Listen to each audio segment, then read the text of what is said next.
এই যে দেখুন আমাদের এখানকার ফুটপাতের কি অবস্থা। এই যে সামনে বিডি স্কুল, এইখানে এখন স্কুল ছুটি হয়েছে। ফুটপাতের উপরে অবৈধভাবে রাস্তার ধারে গাড়ি গ্যারেজ খুলে রেখে দিয়েছে। এর জন্য পথযাত্রীদের কত অসুবিধা হয়। ফুটপাত পুরো চাল দিয়ে নিয়েছে এবং সেখানেও তারা কাজ করে এবং রাস্তার উপরে এইভাবে তারা কাজকর্ম করে, কিন্তু পাবলিকের কথা তারা একবারও ভাবে না। পুরো এলাকাটা খালি দেখুন কীভাবে গাড়ি পার্কিং করে রেখে দিয়েছে এই গ্যারেজগুলোর জন্য।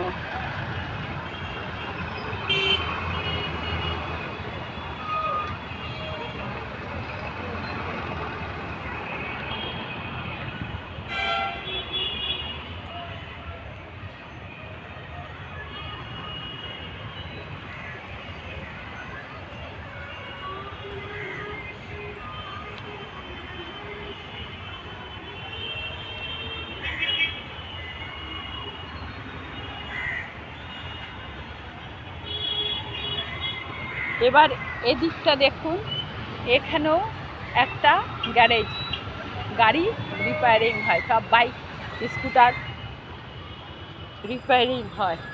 এখানে সকাল দুপুর সন্ধে সব সময় এরকম জ্যাম থাকে এই দোকানদারদের অবৈধ গ্যারেজ খোলার জন্য।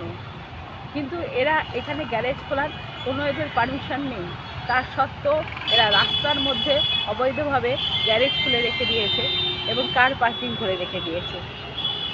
গাড়ি, বাইক, স্কুটার সব পার্কিং করে রেখে দেয়।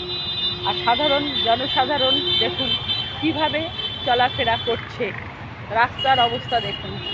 এরকম এখন ঘন্টার পর ঘন্টা এরকম জ্যাম চলবে।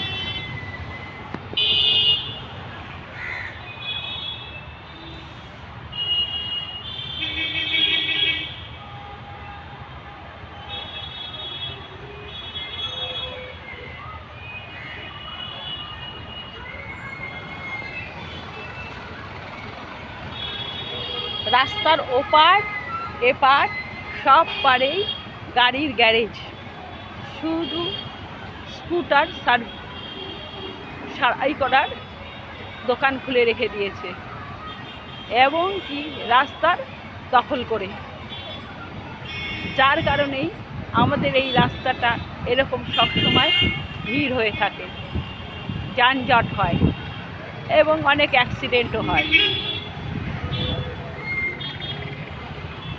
বিডির মায়েরা ছোট ছোট বাচ্চাদের নিয়ে রাস্তায় হাঁটে খুব বিপজ্জনকভাবে।